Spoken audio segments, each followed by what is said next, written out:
yang lain melayani jawabannya seperti tadi beliau mengatakan apa tadi Pak? Iya, sebentar ya.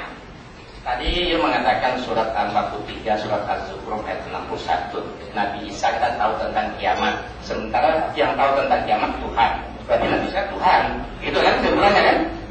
Nah, surat 43 61.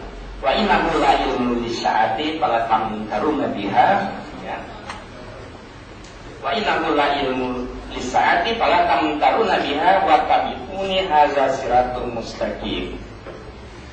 Dan sesungguhnya dia Isa adalah suatu tanda bagi kiamat, maka janganlah kamu ragu-ragu tentang kiamat itu dan ikutilah aku, inilah jalan yang lurus.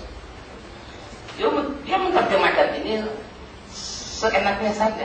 Ya kan? Saya ada Pak yang saya menerjemahkan loh. Saya dari internet. Internet.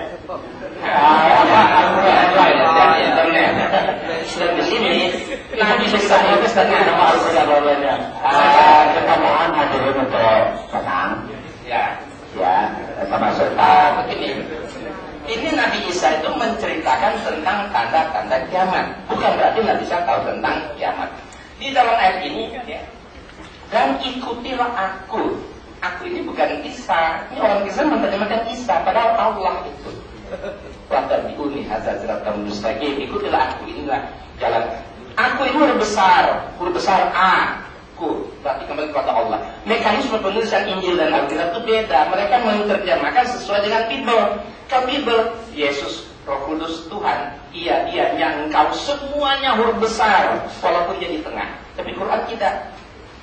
Kecuali Allah, nah baru pakai ya huruf besar, dia engkau-nya semua huruf besar.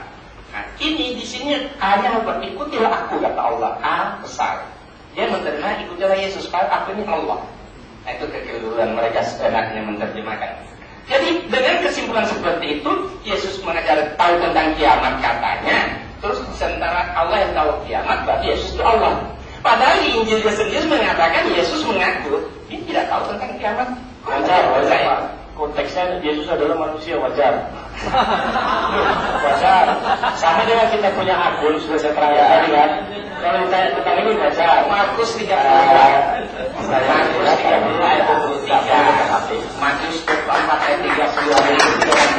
Yesus mengaku dengan jujur tentang hari dan saat itu, maksudnya kiamat. Tidak ada seorang pun yang tahu, malaikat tidak tahu, anak pun, maksudnya dia di sini tidak tahu, hanya Allah.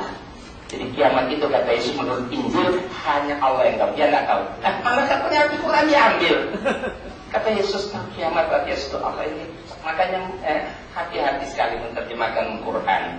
Jangan seperti Bible, dia cuma dengar baca internet itu langsung percaya. Dikaji dulu, kalau tanya tentang Islam, tanya kepada orang Islam, jangan tanya kepada pendeta atau orang-orang yang paham.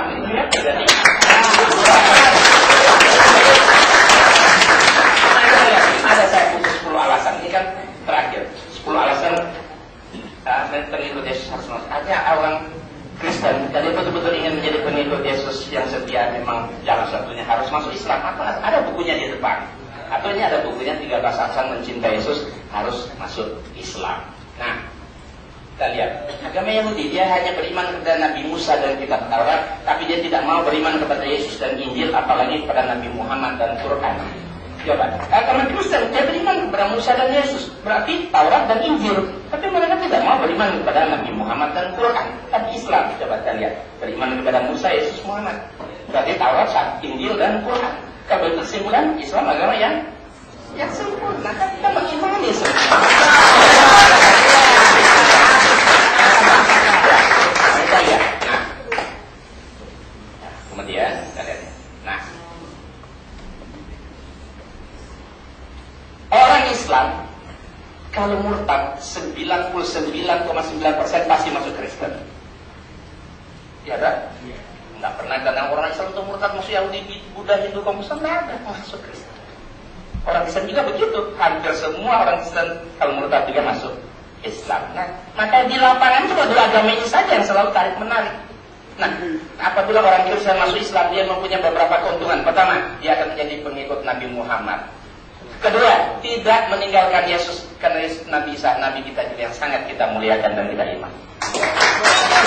Orang Kristen kalau mau masuk Islam, mereka saja meninggalkan Yesus, sudah begitu baik, bahkan rela mati disalib untuk menebus mereka. Kok tega amat mau ditinggal?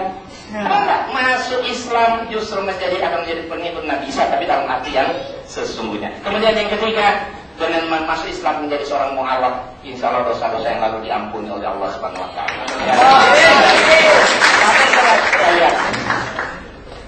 Bagaimana kalau kita yang masuk Kristen?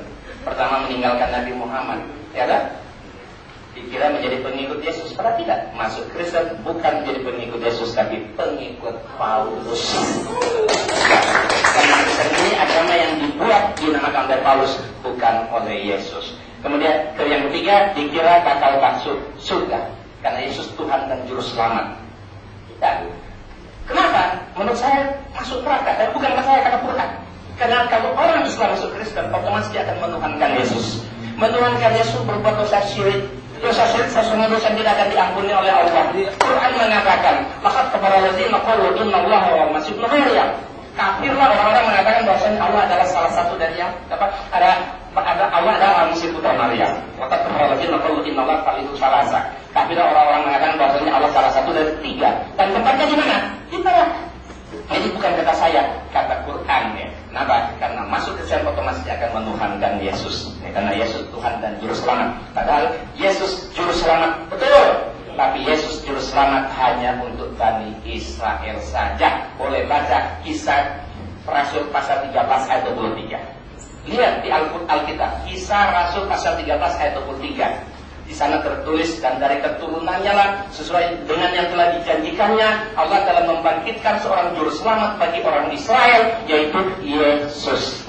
Kalau itu Yesus juru selamat, tapi hanya untuk Bani Israel saja. Dan periodenya sudah lewat, sudah digantikan oleh Nabi kita Nabi Muhammad. Makanya mengatakan akan datang seorang Nabi setelah dia, Yesus sendiri yang mengatakan dalam Quran surat 61 ayat 6 kalau salah kita lihat.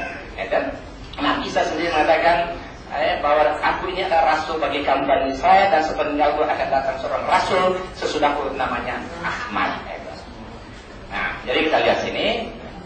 Jadi kalau kita perbandingannya, ini rugi kita, ya kan? Lebih untung orang kita masuk Islam daripada kita masuk Kristen. Daripada kita murtad. Di Al-Quran mengatakan orang yang murtad, ya si amalannya tempatnya di mana? Kekal di neraka. Ini nanti bisa dibaca di 10 alasan ini. Ya, satu contoh babi, ya, babi haram. Ya, Alkitab cetakan lama, Alkitab cetakan baru, ya, sudah diganti babi hutan. Ya, ini diganti babi hutan. Ya, saya yakin di Alkitab beliau ini semua sudah diganti babi hutan. Padahal Alkitab zaman dulu babi yang haram. Ini Bapak bisa lihat. Nah, jadi Injil ini saya terjemahkan ke dalam berbagai bahasa Jawa, bahasa Padang, bahasa apa saja. Ya, Injil bahasa Jawa, tapi Arab. Nah, bisa dilihat bahasa kita ada. Bapak, Ibu, dan saudara-saudara, sekali lagi sangat menarik. Sayang waktu kita sudah habis. Nah, barangkali Pak bisa minta waktu Pak penutup dari Pak Polo itu. Ya, gimana Pak?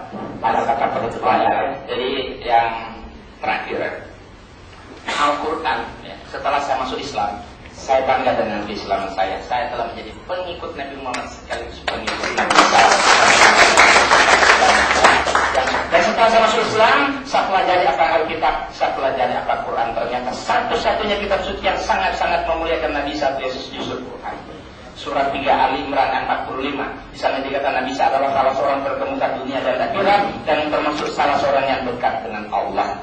Berarti Quran sangat memuliakan Nabi Isa. Bahkan di surat 19 ayat 19, sebelum Nabi Isa lahir, malaikat Jibril datang menemui Maria. Apa kata malaikat Jibril? Aku ini hanya seorang utusan Allah kepadamu, ada yang akan memberikan kepadamu seorang anak laki-laki yang suci. Berarti Quran mengatakan Nabi Isa adalah orang yang suci. Kemudian di surat 3 ayat 42, surat Al-Imran 42, di sana dikatakan apa? Bunda Maria, maknya Yesus, diangkat menjadi wanita paling mulia sejagat raya pada masa itu. Ya kan? Jadi Quran sangat memuliakan Bunda Yesus bersama ibunya Bunda Maria, bahkan Bunda Maria diangkat menjadi salah satu wanita paling mulia sejagat raya. Nah, kita bisa bayangkan betapa Quran sangat memuliakan Nabi Isa dan Bunda Maria. Kalau Quran itu saya katakan, kalau Quran itu buatan Muhammad, ngapain maknya Yesus yang dimuliakan jadi wanita paling mulia sejagat raya? Maknya sendiri dong, Siti Aminah. Iya kan? Wahyu-wahyu semua itu pula yang disampaikan, tidak ditambah, tidak dikurang. Demikian. Terima kasih.